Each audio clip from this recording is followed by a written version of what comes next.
Hello and welcome to CSO Connected. I'm Tamara McMillan, and I'm thrilled to be here today to speak to Neil Whitelock. He's the Vice President of Enterprise Sales for EMEA, for Strategy to Revenue, and he's going to speak with us about SAAS.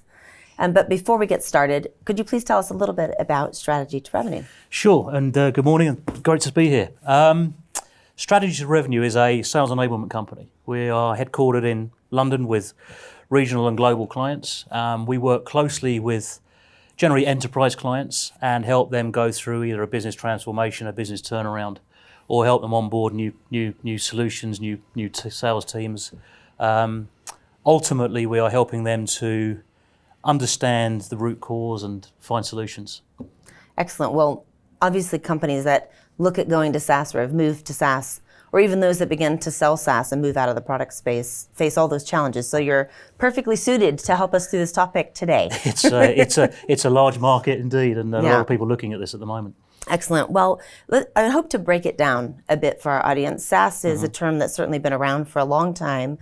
And today I think it means a lot of different things. So for clarity, how should we define SaaS for the purpose of our conversation? Well, I think the journey's been, as you quite rightly point out, a long one. It started with things like on demand, which was a tagline that IBM brought to market. I think we use cloud as a very broad catch-all subject. You can look at subscription, generally a Netflix consumer orientation where you're literally paying for use and you can turn on and turn off and walk away. For me, and for the purpose of the conversation today, SaaS or software as a service brings a bit more in the way of corporate structure. So you've got a consumption-based application. You're generally looking at a commercial term, maybe a minimum term, and it's delivering that as a service to the client. So a little more structure than pure subscription.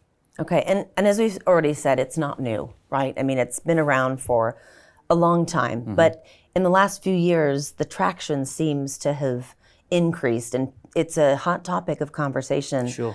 Why do you think that is? I think fundamentally it's down to market adoption. Corporates have moved from ownership and are now looking at this consumption process or consumption option. However, along that journey, there's lots of considerations, and probably the biggest one is around that shift, which is very much a business decision. Do we own and operate, or do we consume and focus our business on our core service delivery or our core focus in the marketplace? I think security also has a big play in this, as security itself has become a bigger challenge, but also as the security market will profess, they've been able to solve many of these problems and illustrate to enterprise clients that you can move to the cloud and still be secure.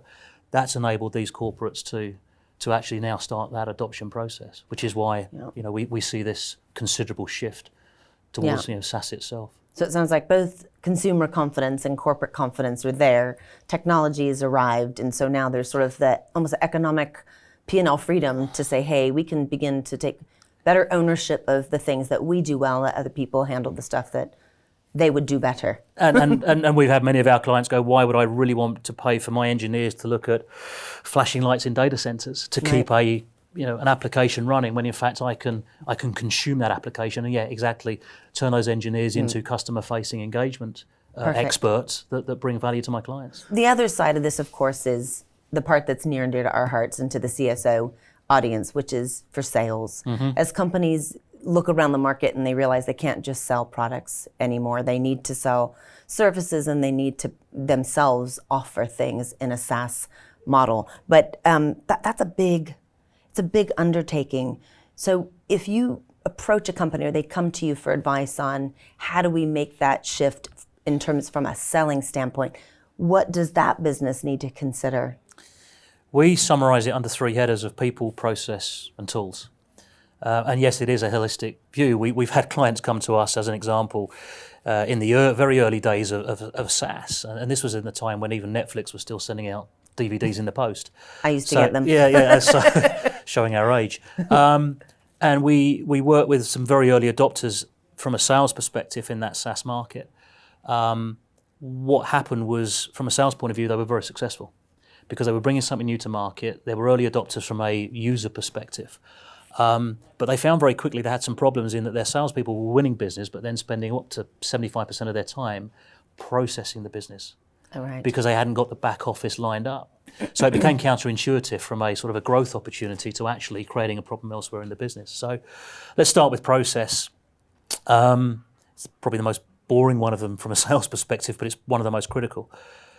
As a sales organisation, you've got to look at it, effectively verify, do my processes lend themselves to that shift from one-time selling, so a CapEx sale with probably an annual service contract, to that continual billing process. It's a very dangerous thing to do. So how do you create that unique value proposition Correct. in doing essentially what everyone else in the market is doing, and particularly if you're late? And we've seen, we've probably both seen in the technology market leaders, followers, and then laggards. Yeah. And there's been a few large and well-known brands that are fundamentally laggards in this shift from on-prem or one-time sales to service-based selling, i.e. managed services, to SaaS. And you're quite right. If you just virtualize a solution and you do just get the processing right, customers are going to go, so what? Yeah, It's the same nothing device, new. it's just a different commercial model. So absolutely, you've got to look at the insights and the nuances and go, right, where through this transformation, where can I really create a difference? Is it in my messaging, in the delivery, in the way we engage, in the commercial model? And you'll generally find it's a good balance of all of those. I know I've also experienced where eager companies that move into SaaS and a SaaS offering, I think they have to be quite disciplined with saying yes in the early days, because those initial opportunities I've found, and I'll be curious to hear your experience, tend to be those that stretch you beyond what's on the truck in a fairly significant way. But we're so excited because it's an amazing opportunity of trust. And in taking on those projects, I've seen organizations almost collapse their effort because it's handcuffed all of the resources. Is that something that you see as common, or definitely one of those pitfalls to watch out for so that you can scale quickly? It's both a lever and a potential challenge and issue, in that historically a sales organisation, whether it be a channel partner or a distributor, would go, yes, let's go through a pragmatic process of getting into the portfolio. And in doing so, you'll then pull through all the business requirements around the processing, the billing, and how you administer the business. I think the market's now become so dynamic that actually, in the conversations we're having, people's default reaction is, if we've found an opportunity, we will use that opportunity to help change the way we operate. And you go, it's very sensible, because you're going, that validates the fact there is a real need in the marketplace. But it does potentially bring those other issues through, which is you're then delivering against futures rather than having built the foundation. Somewhere between the two is always a good balance, rather than going to that extreme level of, promising something perhaps you'll find some speed humps along the way with. So we talked about people, processes, and tools a little bit, but let's go into the people aspect a bit more. Salespeople, I don't know if we all like change. Some do, and some embrace it really well, and others struggle. And when you move from selling products into selling SaaS, it's fair to probably say that your stakeholders can be different, certainly a broader audience. The way that you engage in conversations with customers is different. And certainly the conversation's not often led with features, benefits, and pricing. It's led in a conversation around outcomes. Correct. So how do you take sales on a journey?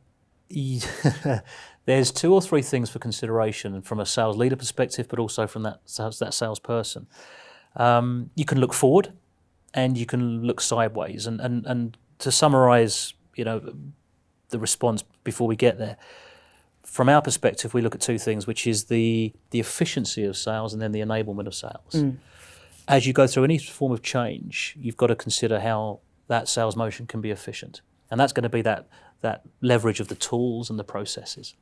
Well, because you want the revenue stream to keep coming in and not drop off whilst you're going through that because you've got process. this huge potential issue as a sales organisation that you're going to see a revenue drop as you move from that one-time revenue to that that monthly reoccurring or MRR. And those change cycles can take anything from 6 months. I've seen organisations move very quickly because the market demand is so great they can backfill that drop, to 3 years, which is the natural period as you move from that one time to an MRR. So you've got the efficiency, you've got the effectiveness, and you've got clearly the financial impact. If you're looking forward as a sales leader or as a sales entity, fundamentally you need to look at, right, what is the market demand? What is the buying behavior? What are the outcomes we're looking to achieve? Can my current sales force deliver against that? We would recommend building some form of competency process or have a competency tool so that you can map out what are the attributes I want these SaaS-based salespeople to bring to market. Yeah. And it's going to be different things. It's going to be around business acumen. It's going to be around insights. You know, the days of feature, function, benefit, and all of this traditional stuff long gone. And to your point, customers are looking for outcomes, and SaaS gives them a line of sight to fairly quick remedies because SaaS is fundamentally quick and easy to deliver. So you've got that look forward, you've got the competency requirement, and then you can, in theory, take your existing sales force through that competency process. It can be tool-based, hopefully, because it gives you scale and repeatability. And you can very quickly work out, right, of my current team, who is able to change, because it's the able and willing, who's got the skills and the attributes to be able to operate in that space. Yeah. Are they willing? Back to fundamentally, as salespeople, we're not born to adopt change easily. I think it's a human trait rather than just a sales trait. So you then look forward, there's that piece. Look sideways. Who in your ecosystem, firstly within the company, potentially has the attributes that actually respond to the market demand? You'll find people possibly in customer success or services or inside sales that maybe show the attributes needed in that new marketplace.